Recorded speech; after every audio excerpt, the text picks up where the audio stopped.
Welcome to the 20th lecture on probability and statistics, and in this lecture we will study measure of relative standing. In our previous lectures we have studied two measures that are widely used in statistics. Those for measure of center and measure of spread. In measure of center we studied mean, median, and more. In measure of spread we studied variance and standard deviation.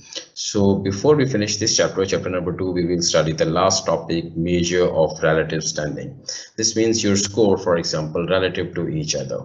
For example, if you are a candidate in examination, so what is you will be interested to know what is your score relative to other students in the class. Right. So suppose you appeared in an exam where the average score was 25. Average score was 25, and the standard deviation computed on all scores was 4. So how would you have computed this X bar, the mean?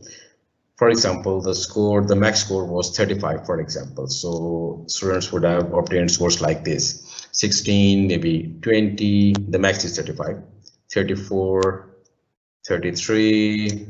So suppose we have 70 students in your class and you have accumulated the data for all those 20 students. So the max is 35. Suppose one student he or she has got 35 marks, full 35 marks, 0, a person got 0, right, 10 or 11. So these are 11 numbers. These are 70 numbers because you have 70 students in both sections, for example. So you have computed mean over this data, it comes out to be 25, and the standard deviation, it comes out to be 4. So your score was 30. If you want to know what is your relative standing with respect to the others, so you'll use this famous formula, the z-score formula. The formula is very simple: your score minus the average score of the class divided by the standard deviation.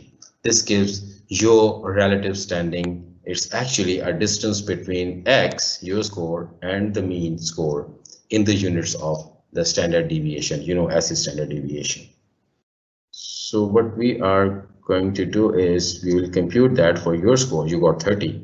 So this is 1.25. What does this 1.25 mean?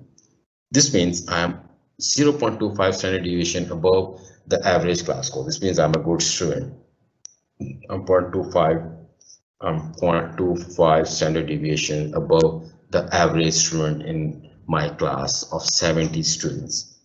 If suppose the student got 20 marks, for example, 20 instead of 30, that would be -5 divided by 4. That will answer as minus 1.25.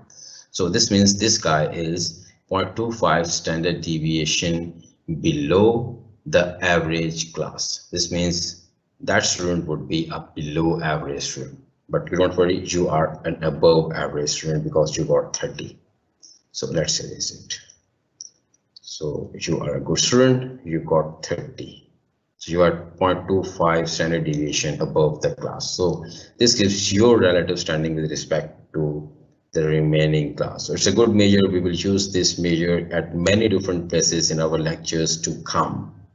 Right. So the next thing that we'll study in this lecture is percentile. Percentile comes from percent. Percent means out of 100. For large data sets, this score is computed for large data set. For example, you appeared in a GRE examination where there were maybe 5,000 other candidates, and you want to know your relative standing with respect to the other candidates. So we'd use the term Pth percentile in GRE score or in NTS scores, the exams conducted by the National Talent Service, NTS. You get a percentile score. So it's very commonly written in your GRE or NTS scores. It's very common, Pth percentile. So if you got 60th percentile in an exam, this means 60% of the total students who appeared for that exam are below your score. Whatever is your score, that doesn't matter.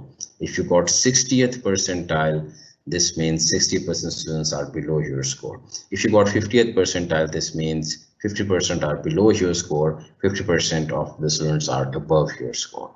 So these measurements are lesser than that X. Means this, for example, 60th percentile, this means the measurement P%, say 60% students are below your score. So if you got, for example, 100 percentile in an exam, what does that mean? 100 percentile, this means every student was below, you were the topper. 100% percentile, this means 100%, 100 percentile means every student was below your score. So you were the topper, you topped the exam, you stood first.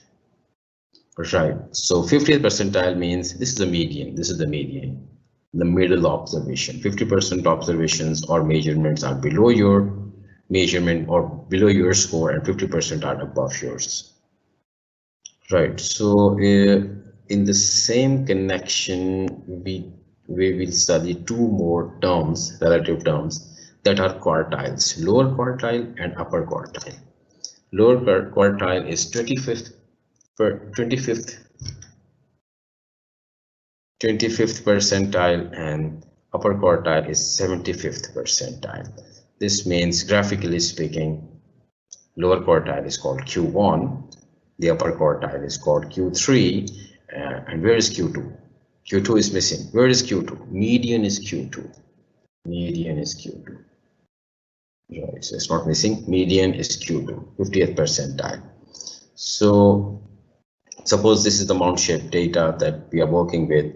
So if we draw a vertical line such that 25% area under the curve is on the left of it and 75% is on the right of it, this is your first quartile, Q1.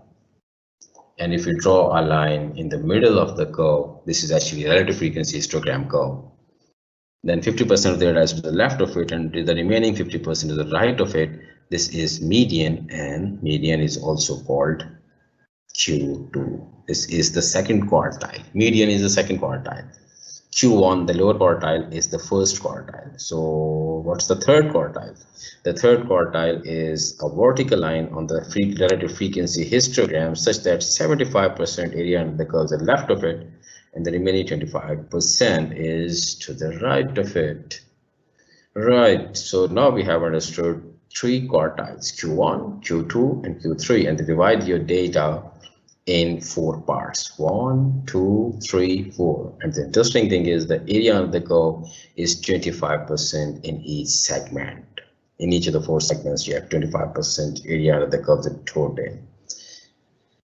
Right, so relative frequency histogram, this was relative frequency histogram. So how to find positions of the quartiles Q1, Q3? You know how to find the position of the median Q2. We studied that in one of our earlier lectures to find the way to find the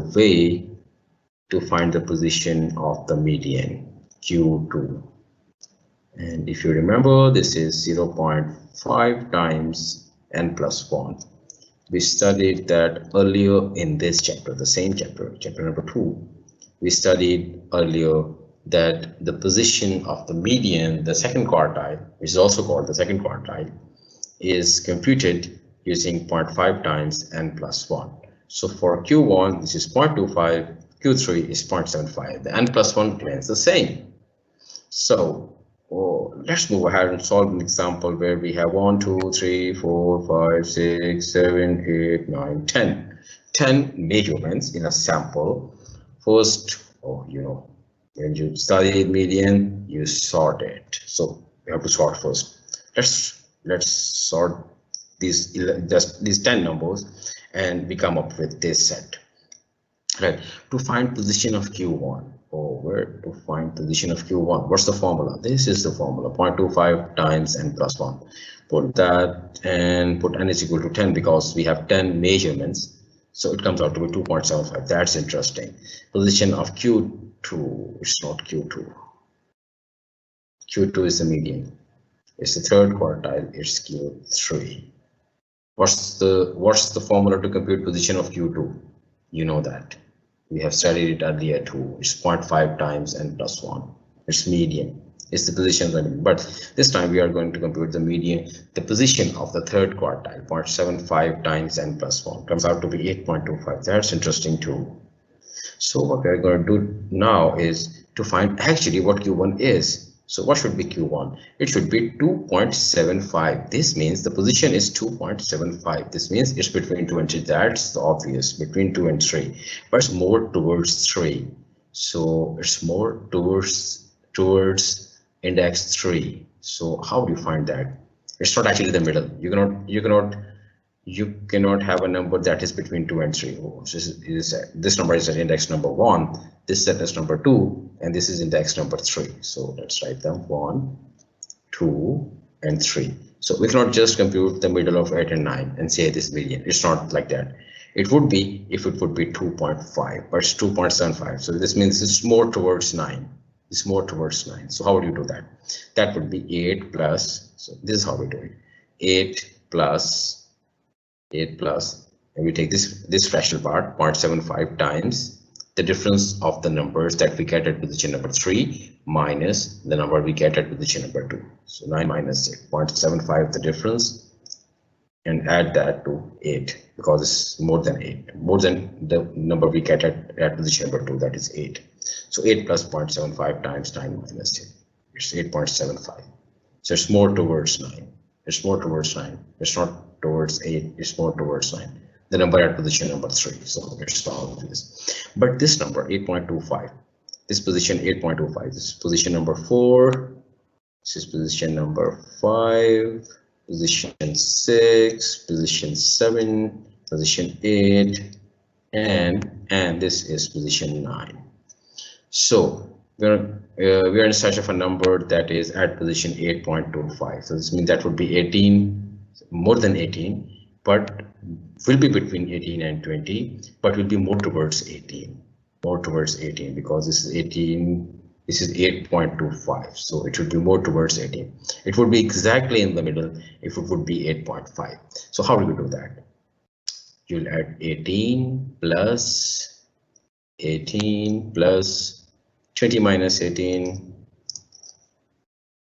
20 minus 18, the number at position 9 minus the number at position 8.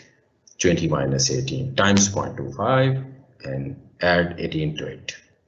Gives us 18.5. So this example is quite illustrative of that it takes us to a point where we want to find out the number that is at position 2.75 or 2.5 or 2.35. So you can find any number. If it would be 2.9, how will you do that? 2.9. That would be 8 plus 0.9 times 9 minus 8. It's obvious. So now you know the formula and you can apply it to any place you want for any given data set. So this example is quite illustrative. Right, so that's all for this lecture, except we have to study interquartile range. That is actually the difference between Q3 and Q1, the third quartile minus the first quartile, that is IQR. So up till now we have studied the first quartile, the second quartile, which is also called the median, the third quartile, and interquartile range, the minimum number, the maximum number, the mean, and we'll use all these measures to draw a special type of plot. We call it box plots, and we'll study box plots in our next lecture. Thank you.